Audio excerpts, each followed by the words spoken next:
Okay. Right, so, yeah, ready? Okay, Thank you. Thank you. So welcome. Yeah, welcome to panel 8, Thinking Outside the Box. And our first speaker is Jacqueline Cannon. I'm going to share, I do have the title of your presentation. I'm going to share window and presentation. It is somewhere. Not showing. It's So, yes, when I submitted my abstract, I think I missed out giving it a title, but I'm calling it Power and Punching Up, Down and Out in Cuban television's Pamphilo Vivida Cuento. Okay, you see there who I am, Jackie Cannon, just completed first year full-time PhD to the Cuba Research Forum at Nottingham University. Now, one of the reasons I'm doing this study is because I am fascinated by Cuba, and I became fascinated by this program because so many people say that you can't say anything about the government or things that you can't criticize anything in Cuba. And yet, when I became familiar with this program, it's a comedy program. It has been shown weekly. In the last 2 or 3 years, there have been some particular difficulties with production and screening, broadcasting of the program, but it's still going. It's been going since 2008, and it can be classed as satirical. Doesn't fit all the definitions of what is satire, but we'll look a bit more at how that's understood in Cuba later on. Now, everyone in Cuba knows that, if you could pass on to the next slide, Bianca, please, that this is Barack Obama on the right. You all know that too, but what outside Cuba, fewer people obviously know that the guy on the left is Pamphilo Epifanio. He is not a government official. He's not an athlete. He's not a musician. He's not the sort of person who presidents of the United States would normally want to be associated with. And yet, when President Obama went to Cuba in 2016, he actually appeared on this program. And could you just go back a bit to the slides? Yes, sorry. We have a problem with the sharing. Let me just try another way. Sorry to interrupt. Okay. So, yeah, if you'll see, that's it. That slide, no, go back. Yeah, that's sorry. Can you see it now? Yeah. So that one is Pamphilo, and obviously he's not the type of person that you would expect President Obama to like want to appear with, because he's not internationally famous. He is, however, a national figure, both as in his character as Pamphilo and in his real life. Luis Silva is his name. And President Obama, of course, we're going to look a bit at the contextualization in Cuba, because many things are said about Cuba which aren't actually true. They're presented by certain vested interests. But one of the things that is true is there are difficulties with internet access.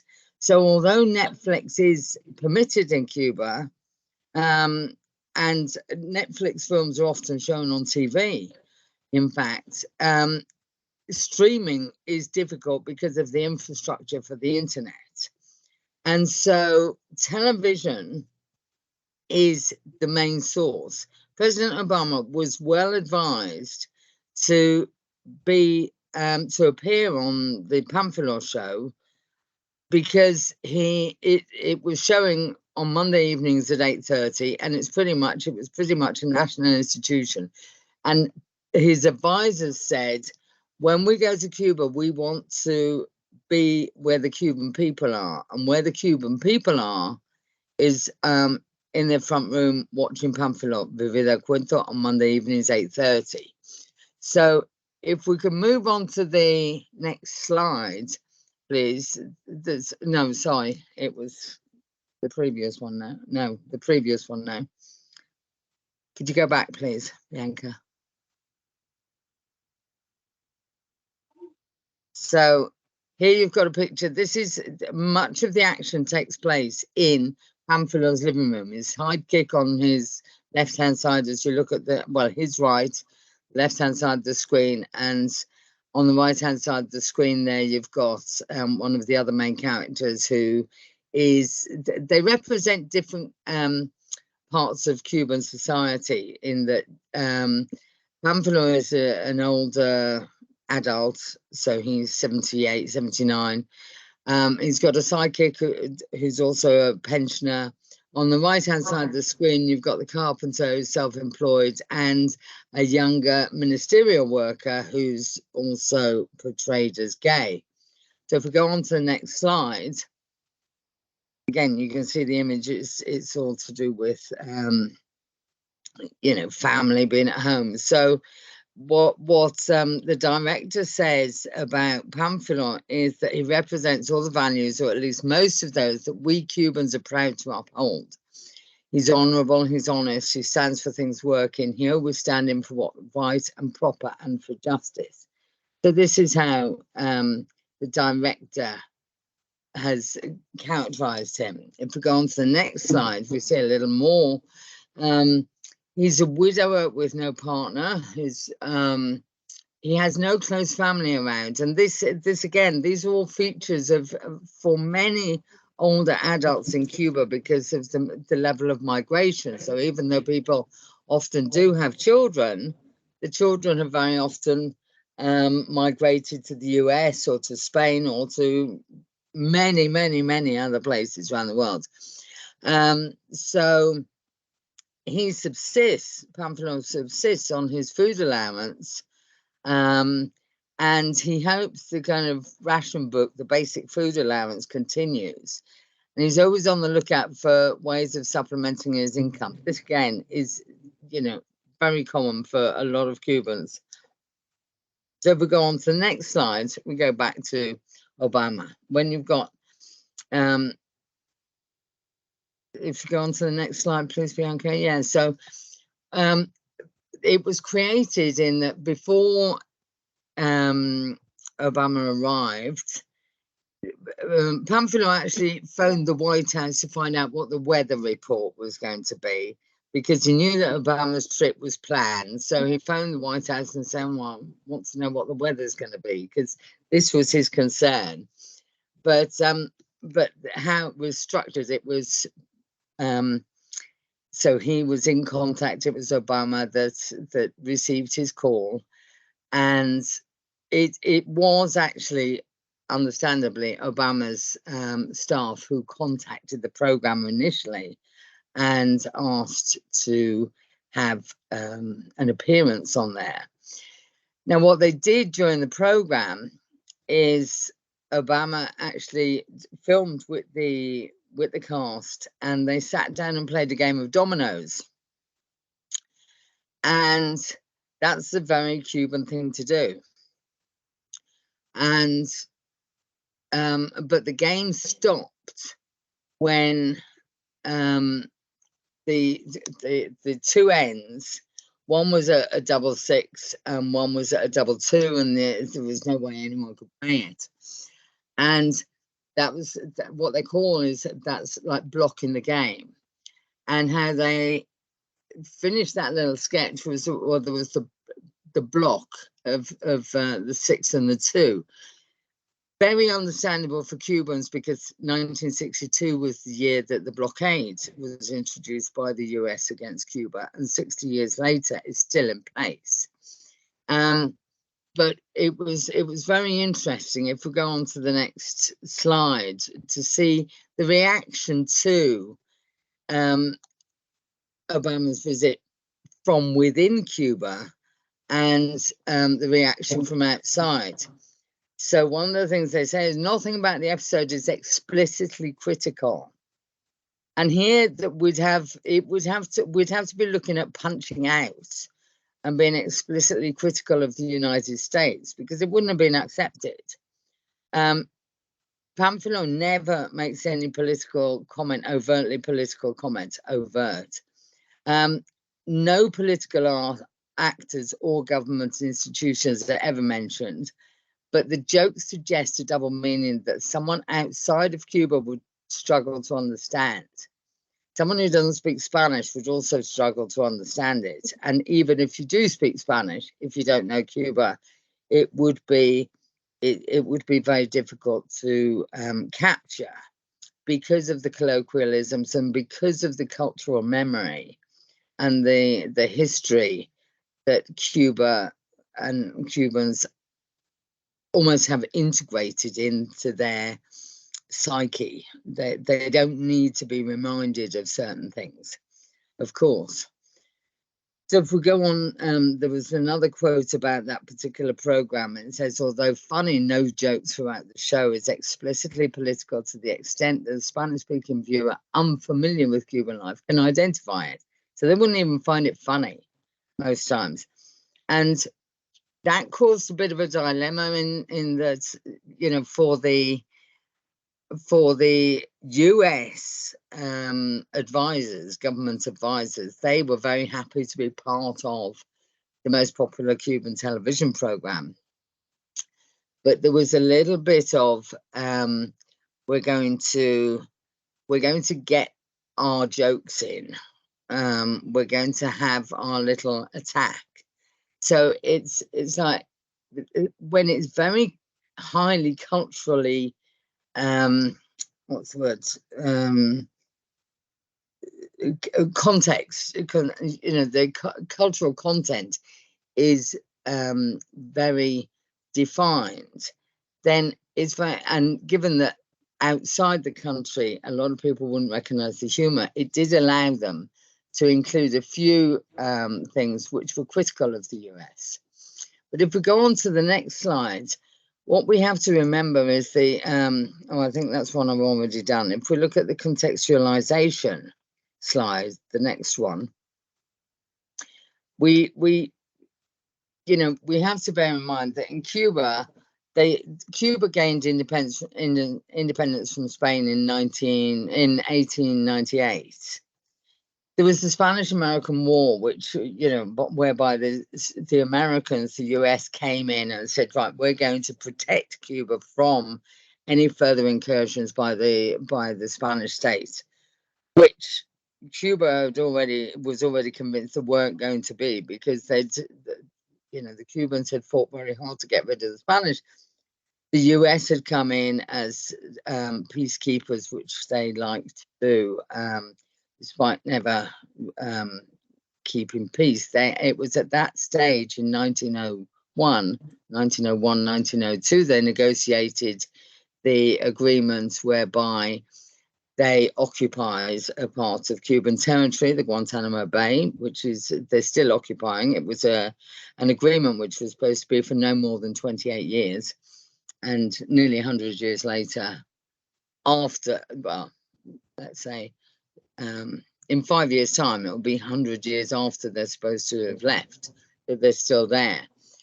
Now, in the first half of the 1900s, the 20th century, there were a lot of US puppet governments, some revolutionary governments, and a lot of swinging back and forth. But by the 1950s, the US had installed a government which was very viciously against any revolutionary movement, and the country was doing well inside Havana with, you know, they'd benefited from prohibition because it was the playground of the rich and famous who couldn't do all the illegal things in the US territory, so they went to Havana. So Havana was overrun with prostitution, gambling, and the outlying areas outside of Havana were ridden with poverty and illiteracy, and this was the basis or the context in which the 1959 revolution triumphed. If we go on to the next slide, very quickly we'll see we've got 1961. It was a popular revolution in 1959. It was declared socialist in 1961. 1962, the blockade was introduced by the US. 1989 was, of course, when the Berlin Wall collapsed. European socialism fell, and that impacted Cuba enormously because they lost their commercial trading partners to a major degree. Within that context, 1996 then saw the introduction of the Helms-Burton Law, a US law which imposed extraterritorial sanctions on Cuba for any country, on third countries, any country that chose to trade with Cuba. So the blockade has got increasingly worse. And if we look then at the next slide, it's just, I mentioned 2008 there because it's when this program started. 2016 was when Obama visited. January 2001 was when President Trump, because Obama didn't actually, although a lot of people think that things eased, yes, they did, but there was a promise of easing more than an easing. And because Obama didn't lift the blockade, he didn't close Guantanamo and return the occupied territory to Cuba, the way was open for Trump in January 21 to include Cuba again on the list of countries that sponsor terrorism, not because they engage in terrorist activities, but they're friends with other countries that the US says are terrorist.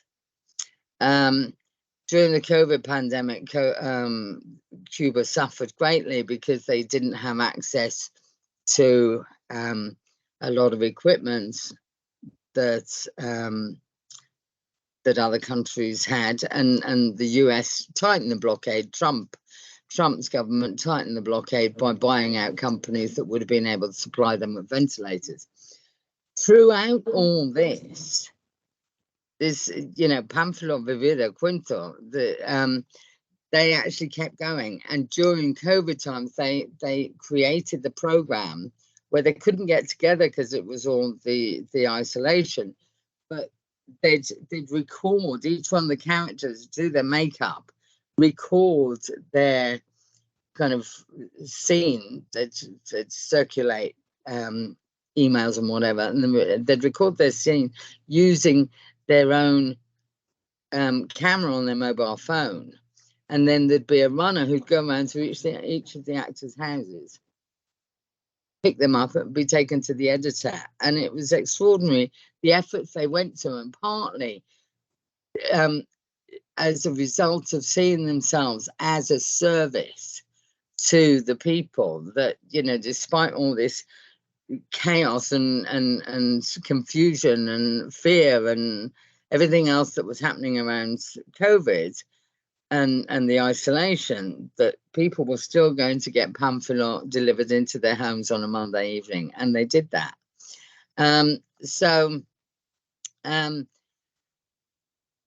Why is it about punching out or punching down? Well, it's what we find in Cuba, if we look at the next slide, is there's still, in every program, there's things which are critical of, we would probably term it as the government, but in Cuba, partly because of largely because of the system they have and the fact that culture is so integral to the whole of the political system, that they use, or a foundation of satire in Cuba is José Martí, who's classed as the philosophical founder of the revolutionary thinking. He was around in the late 1800s, the late 19th century.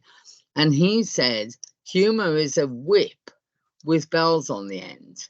So, like, you laugh, but if it doesn't make any difference, it's not, you know, it's not doing its job. And if we look at the next slide, it's interesting to see that there's Pepe Pelayo, who's a Cuban-born comedian, although I think he lives in Chile now. He says poking fun in a more or less critical way is how he defines Marti's take on humor. It's a way of poking fun which is especially rich in ideas or concepts, however they're expressed. And I'm sure that's what Jose Martin meant with his phrase. And he goes on to say, if we look at the next bit, satire is the most, the next slide, please. Satire is the most powerful weapon against power. Power cannot handle this humor, not even the leader who calls themselves democratic, because laughter frees us from our fears. And satire is fundamental for human beings, for social beings. This type of humor makes us think. It opens our eyes to what is being done badly.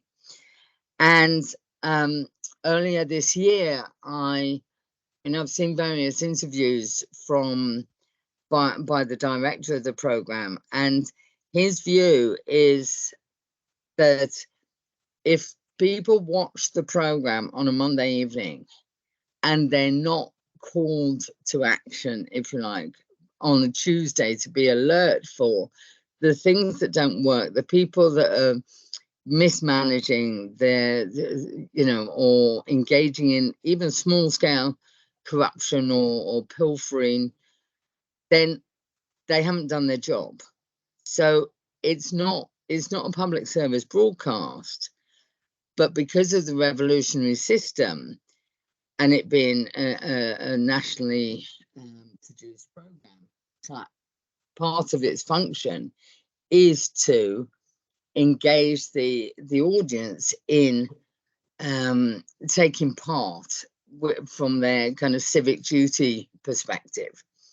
And this reflects exactly Fidel Castro's view. If you look at the final slide there, we've got Fidel Castro, and this was from 1961, a famous discourse, famous speech he gave called Words to the Intellectuals, when he said, within the revolution, everything's permitted. Against the revolution, nothing. Now, it's often misquoted as outside the revolution, nothing, and actually, some would say that some of the comments in the program are anti-revolutionary. Some have claimed that, but this quote is very often referred to by the intellectuals as, if you're going to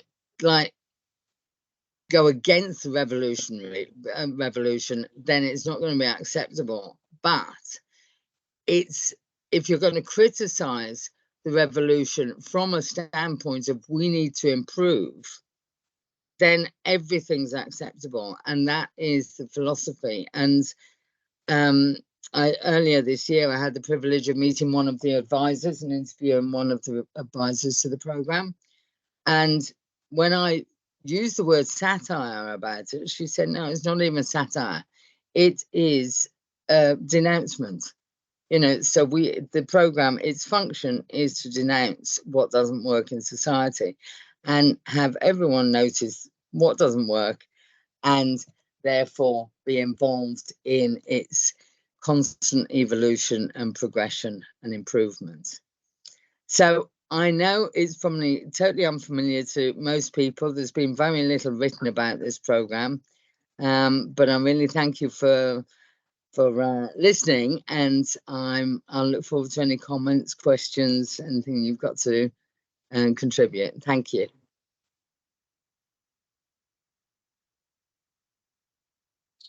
It's absolutely very inspiring. It's very, very interesting. And yes, we're very little about these, and it's It's really, really interesting to hear from you. Now we have Brett. Do you want to sit here? I'll visit there. That's sort of being in this.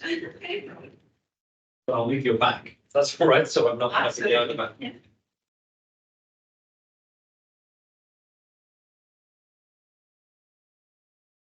Yep.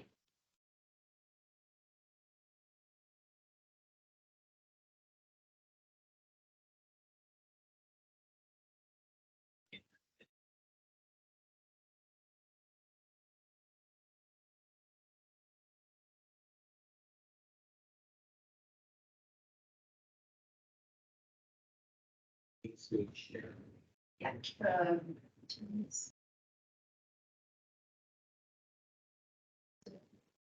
Oops. Okay. So it's not professional.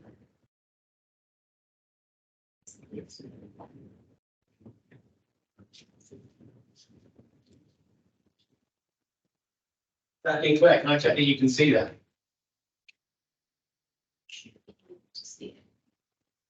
Yeah, I can see that. Cool. Great. Yeah. Oh, I'm going to see all over myself.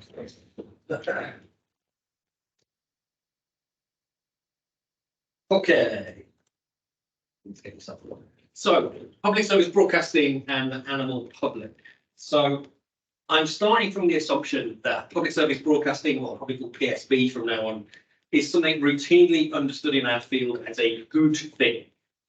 We might disagree with particular formulations of it, or not think it fulfills the roles as well as it could, but it's generally accepted in theory at least that public service broadcasting is a desirable thing. This position may well sometimes be little more than comparative. That is, it's better to have public service broadcasting than not have it. But it's also often understood as positive in and of itself.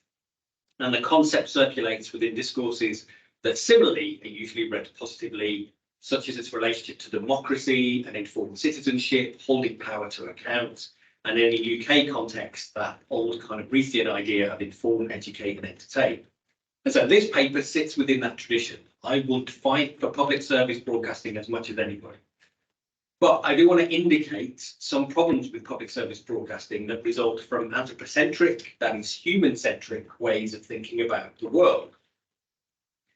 Now, defining public service broadcasting is notoriously difficult, and it has its own inflections in different countries and regions.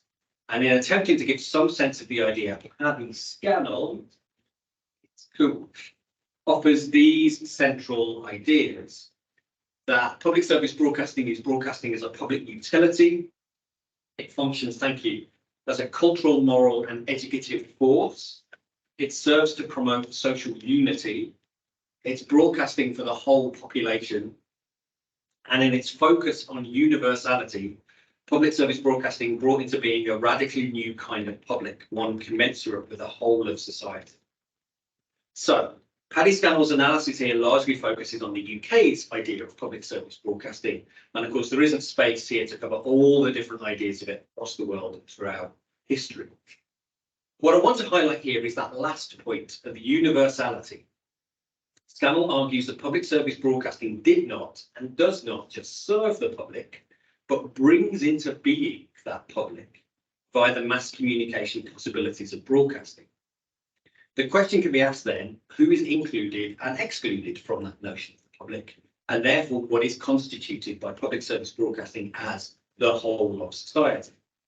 And exploring that question, I'm drawing on lots of work discussing how animals functions within human conceptualizations of society and the ways in which such societies are structured that effectively excludes non-humans from ideas of the public and therefore are excluded from a wide range of considerations. So in doing so, my approach is informed by the methods and politics developed across multiple fields that explore the relationships between humans and other animals. This has been dubbed the animal turn, which points to work under the broad umbrella of human animal studies. And I never really know how much people know about this stuff, whether it's kind of new or whether I'm telling you stuff everybody knows. Anyway, human animal studies, as Margot de Mello describes, is an interdisciplinary field that explores the spaces that animals occupy in human social and cultural worlds and the interactions humans have with them.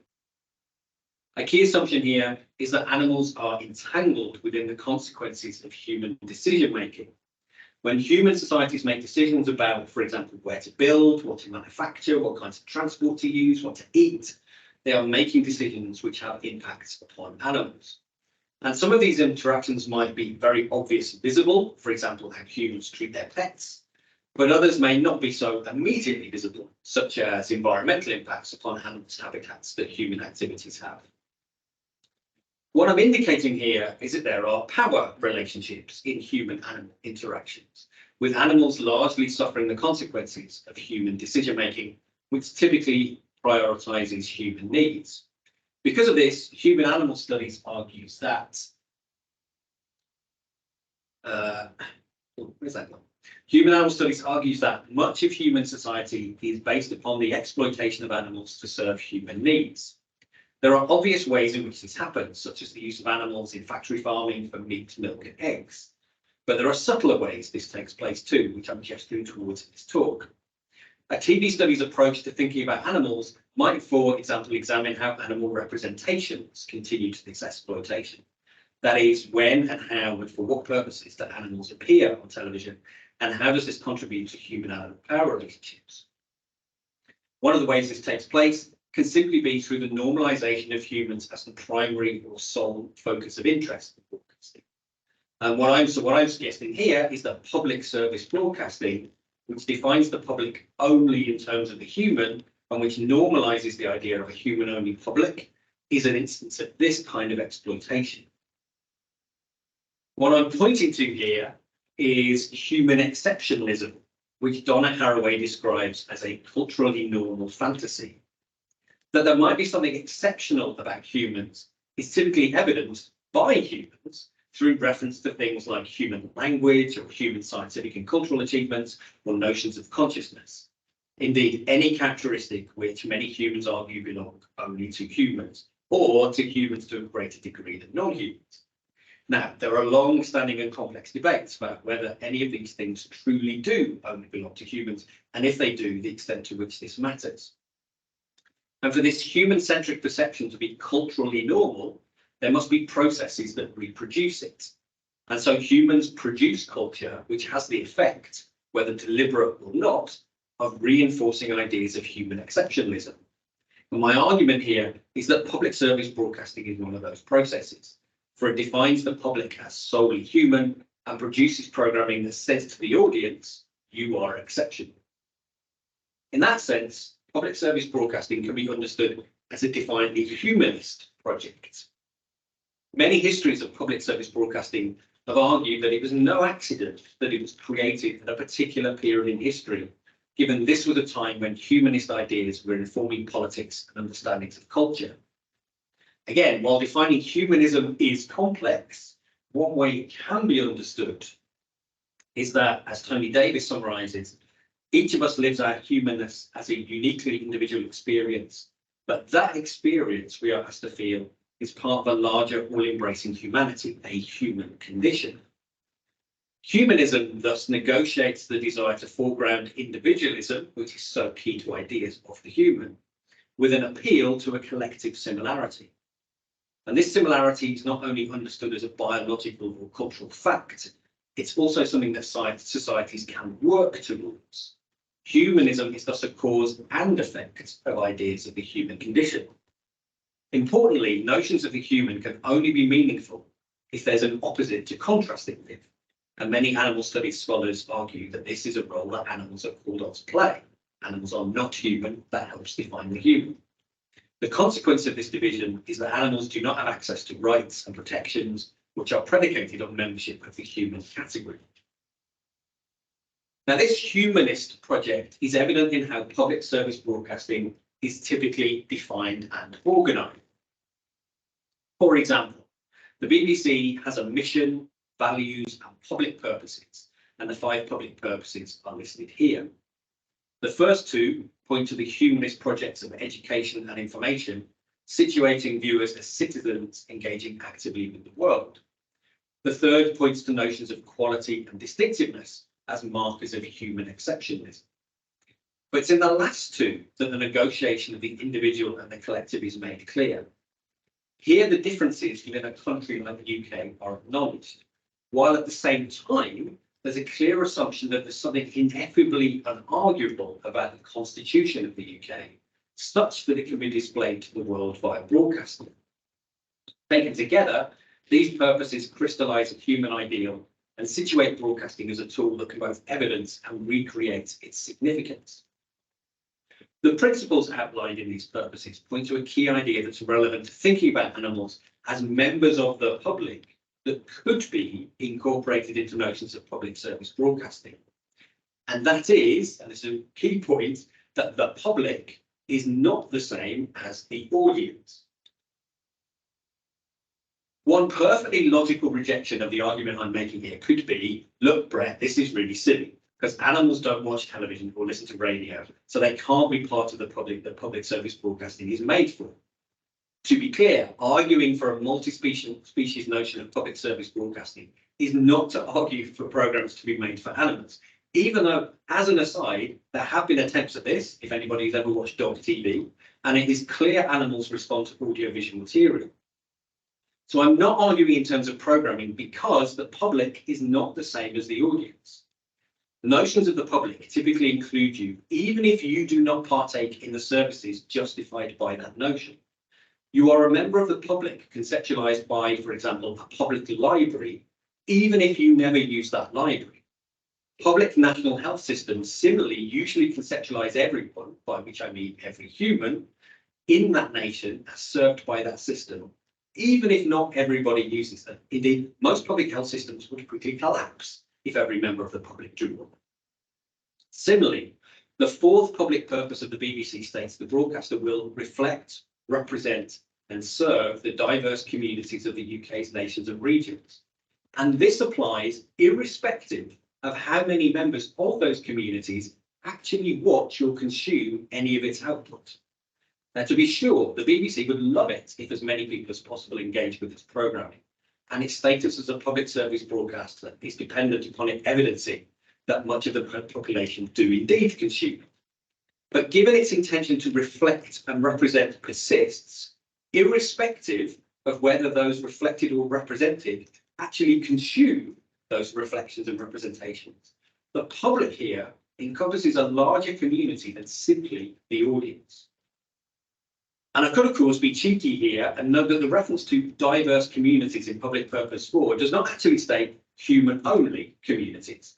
And the United Kingdom that purpose 5 says is to be reflected could be understood to mean the nation and everything in it, not just human. Of course, this is not how we're meant to read those statements. And the fact that the word human is not explicitly stated indicates the normalization of human-centered thinking. But applying an animal studies lens to reading this material can helpfully disrupt the assumptions embedded in these purposes. So the normalization of human-only interests in matters such as definitions of the public and subsequent socio-political debates can be understood as a form of what Eva Meyer calls political anthropocentrism. She outlines that non-human animals do speak. We can discuss later what's meant by the word speak there, and exercise political agency, but they cannot usually influence matters that concern their lives directly because the framework within which they act has been constructed to exclude them, with those frameworks defined as political anthropocentrism. What Meyer is pointing to here is that the ways in which human societies have structured themselves and the tools they use in order to carry out deliberative democracy are precisely those that exclude animals because they cannot engage in such processes. And this is no accident. The humanist movement is one intended to prioritize humans over everything else. So animals can't sign petitions or lobby government or get elected or give rousing speeches or vote or do any of those other things normalized as contributions to the public and democracy. And so by this process, animals are rendered voiceless and absent by the systems humans put in play to structure and regulate their societies. In response to this, Meyer argues for what she calls interspecies democracies.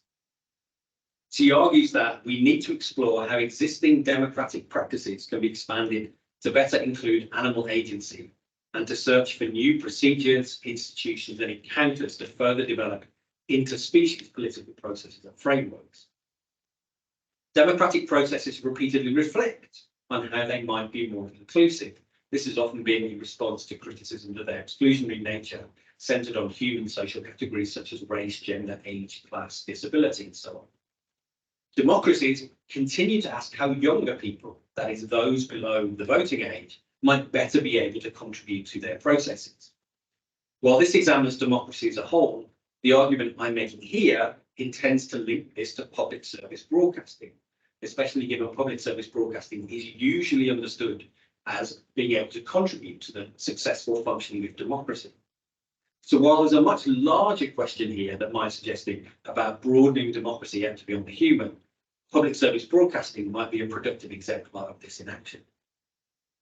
After all, animals clearly have an interest in the kinds of things public service broadcasting and all human culture talks about, the world it represents, and the contribution it makes to decision making, even if they are unable to engage with the materials that are produced for that purpose. What public service broadcasting does has consequences for animals. Their inability to engage actively and productively with the kinds of processes normalized by public service broadcasting is not a problem of their making. It's a consequence of human-centered thinking, which both normalizes and is normalized by human-centered notions of public service broadcasting. So then we get to the difficult question, which is, what might public service broadcasting look like if it incorporates a notion of the animal public? I'm partly saying this is a difficult question because I'm not entirely sure what the answer is, but there's another consideration which responds to legitimate debates about who speaks on behalf of whom. One reason it's hard for me to say what public service broadcasting might look like if the public it conceptualized includes animals is because it's hard for me as a human to fully conceptualize what is in animals' interests. I also want to point to the problematic of the term animal itself, given the multitude of beings in the panoply of environments that are corralled together under this simplistic word, animal. So what follows is tentative and is mindful of the power hierarchies embedded in me, a human, deciding to speak on behalf of non-humans. Given this, a more legitimate route might be less about speaking for animals and instead aiming to disrupt human-centered norms, thereby problematizing the human-only conceptualizing of the public. For example, one way for this to occur could be for news stories to not be reported solely in terms of humans. So this story from Australia's public service broadcasting ABC about wildfires in Chile does not need to include the word human for us to assume that it is 24 humans that have died and 1,000 injured. Wildfires cause significant death and destruction for non-humans, and it is sometimes the case that news reports on this, especially when animals are considered huge, such as koalas in Australia. But the framing of such stories always centres or certainly prioritises humans. What would it mean if this headline instead said, wildfires rage in Chile, killing 24 humans and injuring 1,000 other humans? A second consideration will be how animals are represented, for example, in wildlife documentaries. I've written elsewhere about how what is presented as nature in these programs actually functions to normalize very specifically human ideologies, and the storytelling techniques they employ are ones that make animals all too easily legible and comprehensible for human consumption. While wildlife documentaries certainly talk about their educational nature, and this educational component is one of the things that makes them a part of public service broadcasting, the employment of animals for this end serves to situate them as little more than objects of human interest, rather than beings in themselves, objects rather than subjects. And a final way might be for reflection on cookery programs, which routinely present animals as not as living things, but as dead, fleshy corpses intended for human pleasure through consumption. It may very well be that, and I've always intended to get around and measure this, that quantitatively, the most common way animals appear on television is dead as meat. That this is commonplace literally situates the human-animal relationship as one of consumption. And there's a question to ask about how this might be disrupted. Now, all this, of course, only scratches the surface of the ways in which animals are represented on television. but thinking about representation might be one of the initial starting points for engaging with the notion of animal publics broadcasting. There are much wider debates to be had here, and I hope I'm being clear that this paper functions in a tentative manner and is aware of the complexities involved. But I also hope, if nothing else, I've indicated that whether you think there's an argument to be made for broadening conceptualizations of the public or not, it is the case that public service broadcasting as it currently stands prioritises the human and simultaneously makes the argument for that prioritisation. And so I'll be interested to discuss whether you see that as a problem or not. That is, whether there is a case to be made for public service broadcasting to encompass a notion of the animal public.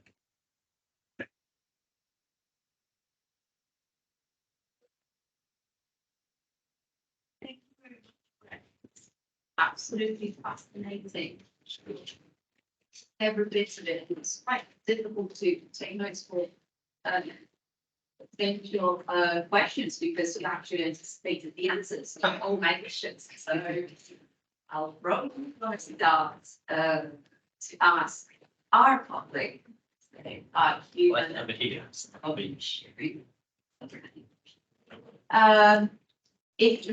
can see me. Have questions from online public or the public. I can Yes, I'm please. gonna dive in. I go to the camera. I got camera for Jackie. Yeah, if you want to get into it. You said this good example earlier, Brett, so I'm doing it. Yeah, you're on screen. Yeah, if you're on screen. Thanks both for your super interesting papers. I had a question for each of you, both relating to representation, and I'll go with so am I allowed to like block book 2 questions here, basically? Is that all right? Don't worry. So Jackie, very interesting paper about something you won't be surprised to learn that I knew nothing about. One thing, I wonder if you could speak more, thinking about the issue of representation and punching up and punching down. I wonder if you could speak more about the character of Pamphilo, because when what you told us about this character, I was getting, I don't know what you think, but I was thinking of British television kind of lovable comedy characters like Del Boy in Only Fools and I don't know, Jim Royal in The Royal Family.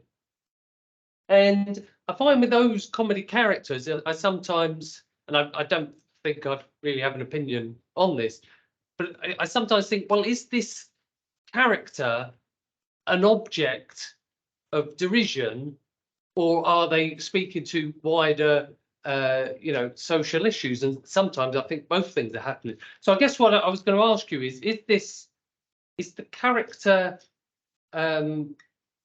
himself a stereotype, and therefore perhaps in some situations the audience are seeing him as the object of humour, or are audiences appreciating that this character is speaking to wider social issues? I'll turn to you on the screen. Great, yeah, thank you. Great question. And I would say, because of the way his character has been created, and funnily enough, out of the whole programme, the whole cast, Pamphilo is the only one who already existed as a character because the actor Louis Silver created him, and his name is a kind of compound of pan, which is bread, and philo as in file, so his kind of the name that he created, the artist Louis Silver, he used to, when he started doing Pamphilo shows in 2001, so long before the program became a program, and he was doing one-man shows. And one of his main concerns was pan, like the daily bread. Cubans get an allowance of 1 bread roll per day, subsidized, and it's like Pamplona is really concerned that that allowance will be taken away because there's been restrictions on the amount of subsidized standard foodstuffs that Cubans get because of the economic restrictions that everyone's facing, but also because of the Titan blockade. And so he represents the concerns. He puts voice to the concerns that all Cubans have. And the humor is sometimes because he points out the irony of certain things, but the fact that he's very upstanding and, you know, tries to correct some of his, well, certainly his sidekick, who's always coming out with balmy ideas and gets the wrong end of the stick a lot of the time. I would say he represents people and people's concerns rather than being an object of derision, as you suggest. And that's because he's very relatable in that. He's not, people don't laugh at him, they laugh with him. And that makes him very relatable, and the program very popular because both in terms of nation building, but also in terms of reminding, if you like, what are the revolutionary principles as an educational function. Like, well, this is what he cares about, and this is entirely within the construction of the revolution, and we want everyone to be more like Pamphilon. So, and those are things that are even stated. So definitely laughing with him rather than at him. And Cubans, one of the phrases you often hear Cubans say is, and it comes up in other artistic performances as well, and through song and just certainly in interviews, Cubans are very good at laughing at their own misfortunes. And that is a fundamental, and it's like, yeah, we know we're like cockroaches, we keep surviving, but that's a motivation for pride rather than ridicule. I hope that answers your question. Yeah, it really does. That's thanks for that explanation. That's great, Jackie. Thank you. Sorry, I'm hogging the limelight here, but I'm going to go for the second question. Brett, absolutely fascinating. I mean, just from my own point of view, this was all new to me, frankly. So, it wasn't like, yes, and it really, made me, think about a lot of what the issues that you're raising. And I know you were saying at the end there, well, perhaps thinking about representation is the first step. And well, firstly, so a couple of questions about that. I mean, firstly, was interested to hear what you were saying about public service broadcasting nature documentaries being the animals exist, they're the objects, not the subjects, they're just there for entertainment. And I wondered if you could explain what the reverse of that might be for that particular genre, that would be better in terms of representation. And you did talk about other genres, and you talk about cookery shows, and I totally take your point. I mean, it really is rare when you get a vegan round on MasterChef, in all like 50 episodes a year. And but I wondered if you had any thoughts as well about programming about farming, and like programs like Country File, and I know Radio 4 has a a regular farming show. So I wondered if you had any thoughts about representation or how this program deal with the issues that you raised. Yeah. Carry on standing there. That's fine. But you're not actually on screen. Anyway, there you go. So in terms of wildlife documentaries,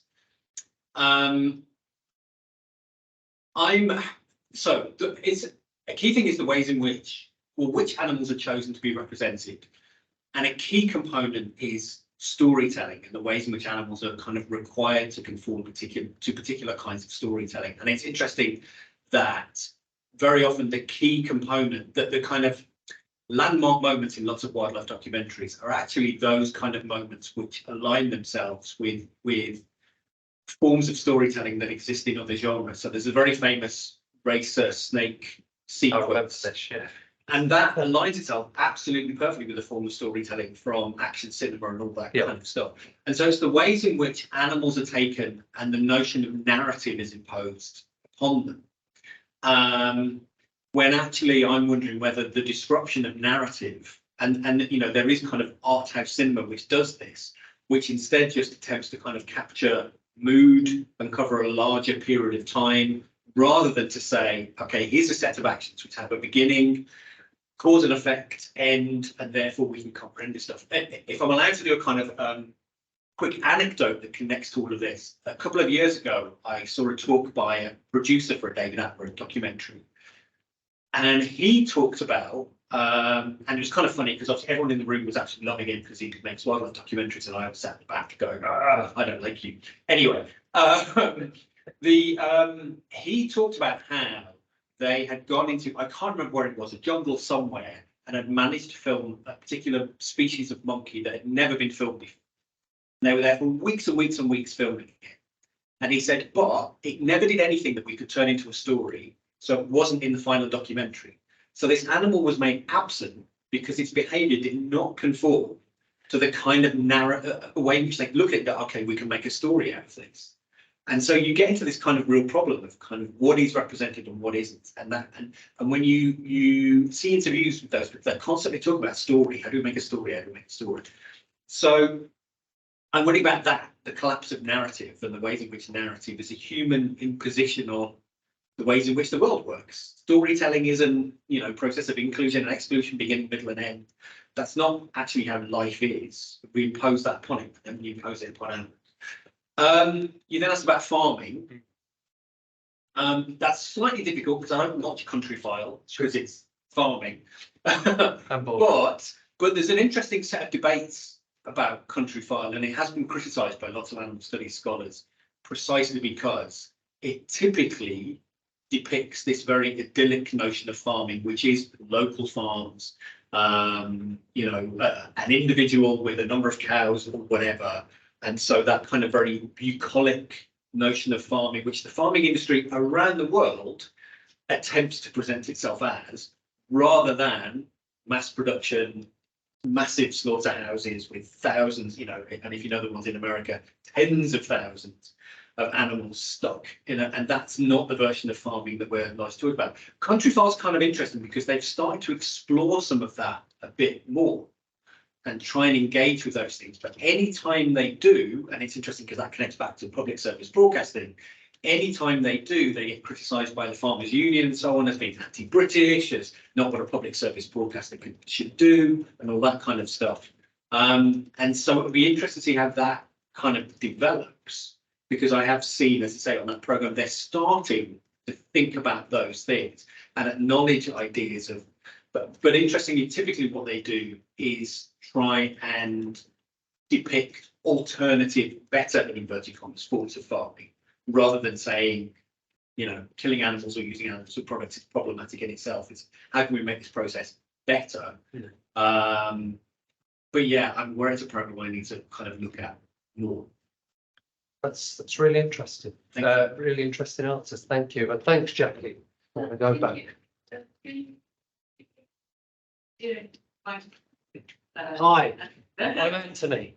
To answer your question and definitely answer your question. Thank you very much. And we have another question, more questions. Sorry for the pronunciation, but Mila? Yes. Right.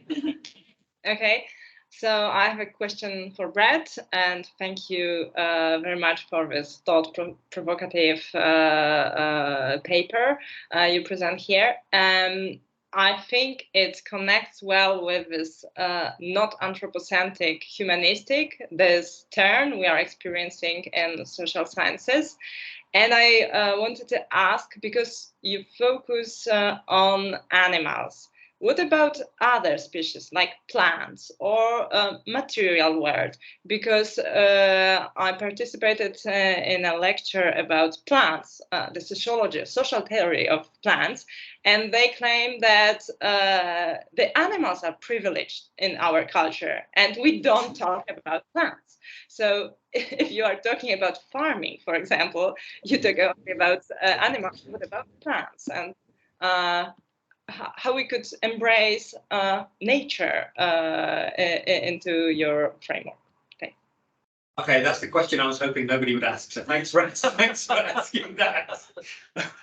Because it does become a problem. It's interesting, you know, the field of animal studies has kind of developed over the last couple of decades, and now it's bumping up against this problem of, well, actually, why are we only stopping at animals? There's plenty of other kind of living things, and that kind of problematic of how we define living and all that kind of stuff. And you get into these debates about consciousness and the kind of blurred boundaries and all of that kind of stuff. I agree with you. There is a much kind of broader debate about the ways in which, I mean, I think we might end up getting to a point, I don't know if this is necessarily a problem, where the category public dissolves.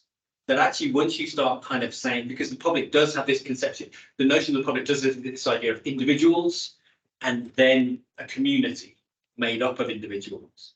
And actually, if we end up just kind of thinking about ecosystems and environments and so on, of course, there are individuals and collectives, but there's also systems and processes and so on, which might be something beyond the public and is much more kind of diffuse and fluid and temporary and mixed up.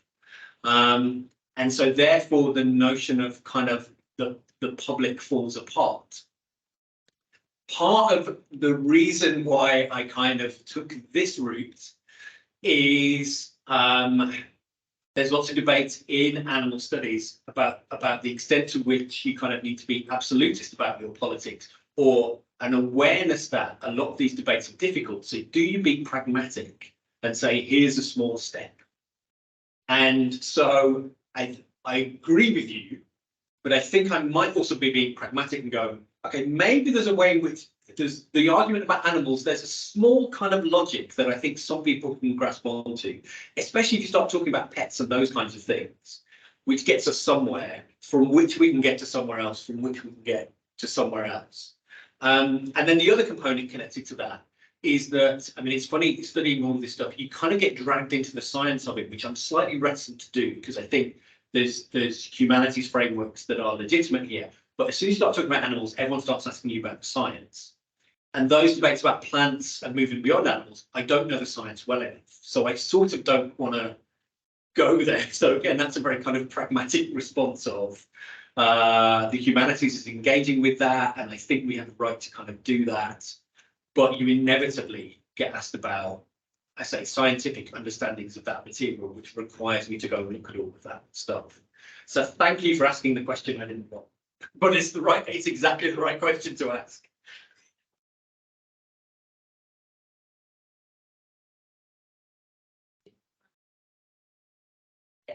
Not exactly a question, just a curiosity to Brett. Actually, I can move, but since we are here, out of curiosity, because I do not know enough about the literature you reference and stuff like that. But while I was listening to you, I was thinking about some possibly similar conceptualization about the role of the public with, I would say, preschool kids television. Did you have the chance to compare this kind of discussions? It makes any sense to put this kind of reflections around broadening the concept of public putting that portion of human beings as well inside this mix, or not? If I've understood the question correctly, yeah, there is that analogy made a lot. I mean, it's interesting because as soon as you start talking about animal justice, animal rights, and democracy, and so on, people go, "What? You want animals to vote?" And nobody's arguing for that. But precisely the argument that very often come back is, well, actually, we understand children as part of the public, and they don't have the right to vote. In the UK, we understand people in jail as members of the public. They don't have a right to vote. Actually, the notion of the public is larger than simply voting, and democracy obviously larger than simply voting. And of course, we can also have conceptualizations of the public of people who do not yet exist, the ways in which governments plan for the future. We understand the notion of the public of the next generation and the generation after. There is a lot of work in animal studies which draws on children as a useful comparator, because of this idea of the ways in which very often democracy and citizenship is based on ideas of intelligence and consciousness and all that kind of stuff.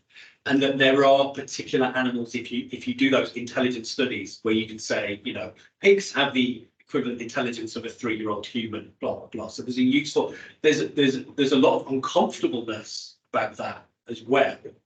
And the reason why I'm uncomfortable about that is because in effect what you're saying is, animals have rights only in as much as they can prove that they are like humans.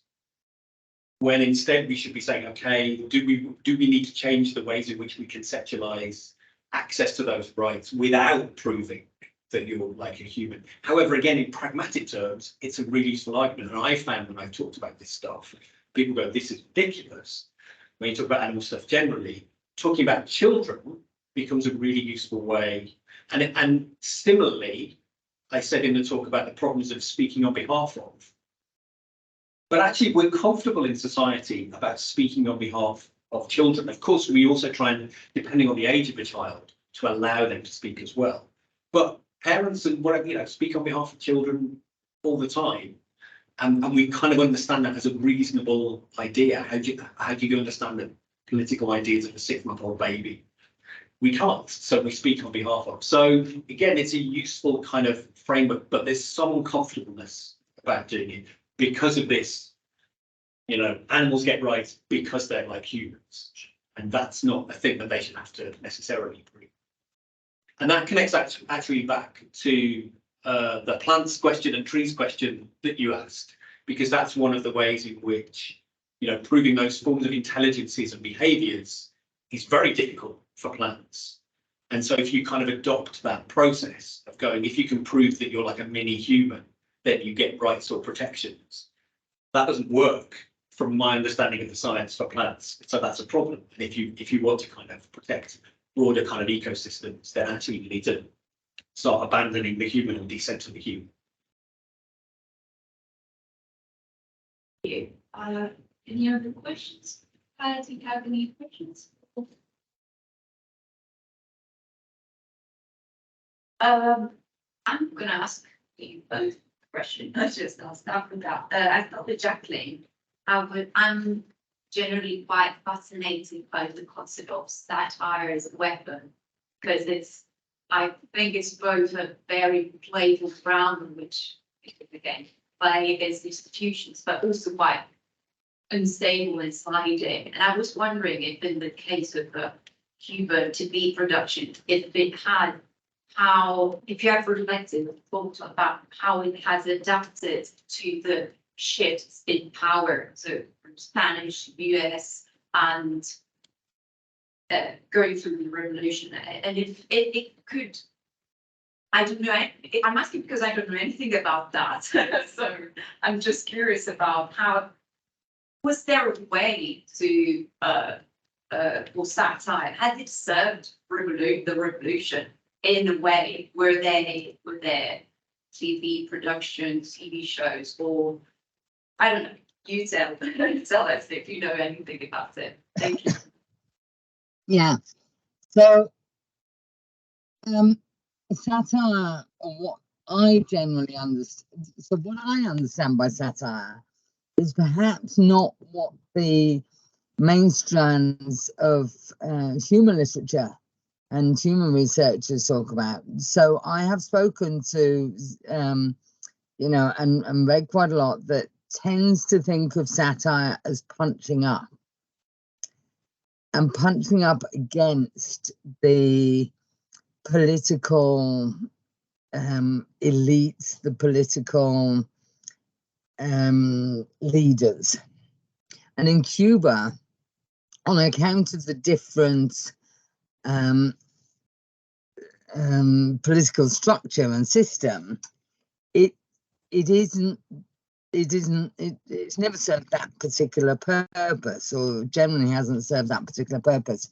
It's been common in radio programs before the revolution as well, and it's a practice which has been adopted in previous television programs before Pamphilo, ever since the start of the revolution. And it's really more to do with the idea of punching out was definitely it was actually documented by a Russian during Soviet times, and it's largely in that perception of it. It was punching out against the aggressors, against, you know, those who are exercising aggression towards Russia. In the case of Cuba, you could expect, or you might expect, that the punching out would be hitting out at the US for all the aggressions against their country. And it's not even primarily that. Clearly, in the Obama episode, there were examples of that. But it's not even primarily that, because the US, like their audience, is almost exclusively Cuban. It's a really popular program inside Cuba, but it's also very popular amongst the diaspora, the people who've gone to Miami, they're in Europe, Cubans everywhere, and that's shown up by the number of comments on Facebook. I mean, the following of the actors and the program itself on Facebook, which has been classed as Cuba's internet, because it's the most widely used form of social media in Cuba. But it would indicate that you might expect them to hit out at the US or punch out at the US. But it's not used so much as a punching up tool in the same way as we might understand it here. And why is because there's not the detachment in political structural terms. There's not the detachment of the people from the government. I mean, in our Western, what we call Western democracies, developed countries, there is definitely a government and a governing class, and then there's the people. And it's that division doesn't exist so much in Cuba, because the people in governments are drawn from the people. They're not, they're not professional politicians in the majority of cases. They haven't gone through the PPE degree at Oxford. You know, when I say this, I always think, oh my God, I'm going to get attacked. Cuba has, if you look at what actually democracy is, you'll find that Cuba has more democratic system than most of what we call democracy in the Western developed world. That is a very controversial thing to say, and I can defend it on a number of grounds, which is why you don't get satire geared at punching up. It's mostly punching out, but internally. So it's the way it's interpreted is we've got to highlight and mock what doesn't work, and the people who are acting in a way that doesn't work, in order to be able to take responsibility as a collective for having it work and being able to develop and move forward. in terms of achieving our revolutionary ambitions. So I don't know if that answers the question. Yes. Thank you very much. And a question for you, Brett. Actually, I have multiple questions, but I'll start with this. I don't know if it's a provocative question or not, but can the public service broadcasting do more, you think, than non-TV productions for creating young public? Is there like a, can they contribute to creating the animal public as we discussed, or is there is the public service broadcasting more influential because it gets to more people more easily to work? Absolutely. I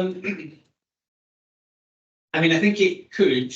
It was interesting in the previous panel, we ended up talking about that I was in, talking about ideas of the nation and the ways in which television remains wedded to the nation. And even though we now have, you know, international platforms and all that kind of stuff, largely broadcasting systems, certainly regulatory terms, remain wedded to nations. And that's always going to be a barrier, because then you're producing programming and you're conceptualizing a public that is not transnational or international largely. And of course, nations aren't things that animals perceive, and animals happily cross national boundaries without knowing that they've done so. And so there's a question about whether you start to have more kind of international sort of forms of public service broadcasting.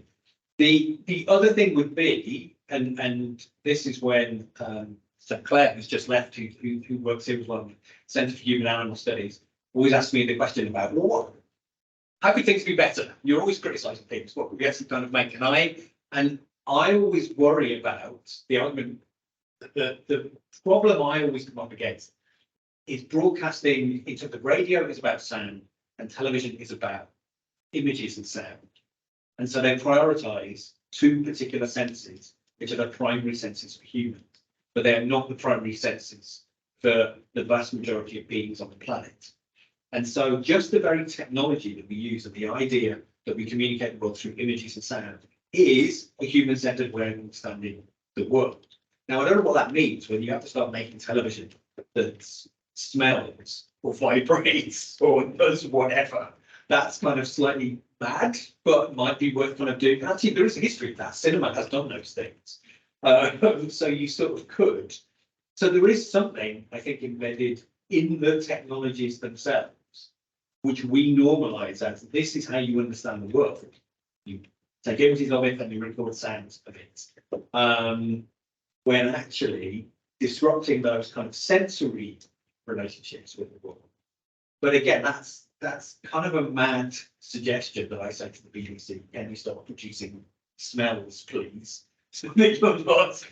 And also, again, on top of that, the range of the sound range is a sound range that humans can hear, when obviously there's a much broader sound range which animals can hear, which humans can't.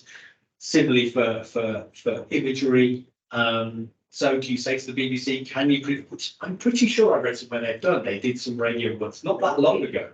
Yeah, which was at an audio level that dogs could hear and humans couldn't. Just to kind of they produced that as a funny. Well, you can make those noises because there's technology that can pick that up so that you can know that that stuff is happening. But again, you saying to the BBC, produce loads of radio which no human can hear. I mean, that's a mad thing to do. So that's why I think the initial route is this idea of decentering the human. So how do you destabilize very normalized ideas of the human? And then the second stage is, okay, what do you replace that with? That's absolutely fascinating. The whole thing with the hierarchy of senses is absolutely something. I won't dive into it because that's exactly what I'm working on as well. But because you mentioned that, some suggestions, like some mad suggestions, but why not? And particularly like the interspecies democracy concept that you mentioned by Mayer, is that Mayer? Okay. Mike, sorry. So do you think there are other production practices that can be used to interrupt this anthropocentric circle, like apart from these great, I think they're great proposals, not just mandates, to go towards a more universal, but like they're not universal as it stands now because it's human universal, and again, it's quite complicated because it's and yeah. I wonder about.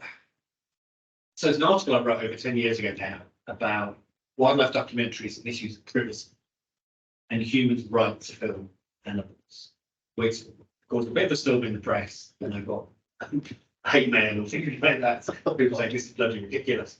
But it was kind of asking this question about, why do we assume that it's just kind of okay to go and film animals? And there might be a kind of, there might be a legitimate answer to that. But there is an assumption about ideas of, as long as you don't disturb the animal, you don't get too close, it's fine to film anything. Which is not how we understand film of humans at all. So there is that question about those sorts of processes, about the human right to record animals. And in terms of animal actors, there are those rules in place that, again, for the film, this film has, and no animals were harmed in this film. There's loads of research showing actually the regulations and American Humane kind of monitor that in terms of American filmmaking. It's very limited what they do, and it fails repeatedly. And so animals aren't protected that kind of much. The other thing I've often wondered about is, and again, this is, I don't know if this is sensible, but it's worth thinking about. How we pay or recompense. We understand using humans within broadcasting as a thing that's a transaction, and that you shouldn't kind of do things for free. And I've just done some work about the very beginnings of BBC, who very quickly started filming animals and going to the zoo and stuff like that. And actually, if you look at the reasons why they did that, they did partly because it was available, they were available. There was a zoo down the road. Partly because they didn't need consent, but actually a key component was because they were cheap. That people would not appear on early television because they wanted significant amounts of money. And you can go and film animals and you don't have to pay them. So there is the way in which, animals have always been a useful resource in a whole range of cultures, and cultural production systems, because we don't pay them. We have to look after them in terms of feeding them and sleep and stuff like that. Now, I don't know what that means. It's really stupid to kind of go, okay, we're going to pay this dog an hourly rate. Or is that stupid? I don't know. But there's that kind of transactional relationship which might need to be disrupted as well. Very much. I like the idea. Very much. So can I just say, yes. I say something just on Yes, that? please. No, it's just, I mean, it's a minefield that you're getting into, and it's fascinating. But that the whole money system is a human fabrication anyway. So we could even put that argument aside and say, well, if it wasn't so human centric, that's not an issue anyway. We could and go on. just it occurred to me, and there's another one of my favorite TV programs in Cuba, which is called, it's a bit like a cross between Crime Watch and Prime Suspect. So it goes behind the scenes of cold cases, and it's dramatized, but they very often use to actually seek out the goods or the bads or the baddies. They use the sniffer dogs, but and it's just occurred to me because they don't pay them, but as you say, the recompense maybe is slightly different, because why would you recompense an animal with a human system anyway? But they often mention at the end of the program that the the name of the dog that they've used, and they're always sniffer dogs that are already used by the police, because you know, being public television and government television, they actually do use the police resources in the making of the TV shows. So that's there's just some couple of ideas I'm throwing in, because what you said, I'd never even considered what you've been talking about. It's really been an eye opener. So thank you. So thanks for that. So a response to that, I guess, would be, I mean, it's interesting you talk about that about sniffer dogs. So Donna Haraway, who I referenced, she kind of argues that actually the debate about animal rights or animal justice is not where we need to go. A more productive route is animal labour. There's lots of work on animal labour and the ways in which humans use animals for labour. And sniffer dogs is a perfect example of that animals work. And we call on them to work. And we kind of, you know, and they're looked after and they're cared for, that's true, but they're carrying out a form of labour. You're right that the payment is itself part of a human system, but by carrying out any forms of these labour or being on television or whatever, they're already dragged into a human system. And so once you've kind of done that, the reason why I think payment might be useful is less about the money and more about trying to set up a more equal transactional process. But what you could kind of argue is that when you pay for somebody to do something, of course, people need money to live. But what you're trying to do is disrupt a hierarchical relationship, which is like slave and master, and instead go, okay, here's a more equal relationship where you do these activities and I give you something for it. And so payment could function as a way of trying to disrupt that. I've wondered whether what the solution is, because yeah, well, is there a point in repeatedly paying a dog for blah, blah, blah, blah, blah? But what you could do is say, which again is not uncommon in human systems, is that the person themselves doesn't get payment, but there's some payment given to an animal charity, a dog shelter, or something like that, so that there's some form of transaction. In the same way as quite often, you know, when humans do stuff for charities, whatever, they'll say, well, don't pay me, make a donation too. And that would then kind of require that human production system to kind of go, okay, making programs with animals in them costs us money. There's a transaction that is taking place that's sort of legitimate. It's pointless giving £2,000 to a dog, but actually £2,000 to a local dog shelter could be useful. And that could be a way of kind of constructing that equivalence. I mean, it'd be interesting to do an economic analysis of this and sort of go, if you start paying animals for their appearances on television, would the television system collapse? How much would a David Attenborough documentary cost if you suddenly start having to pay for all those animals? So there is that question about, you know, the amount of free labour that animals are required to fall on in television and broadcasting, but actually across society as a whole. Thank you. I think it's a great way to wrap up this session. Thank you, Jacqueline. Thank you, Brett. And thank you for your brilliant questions and answers. Thank you.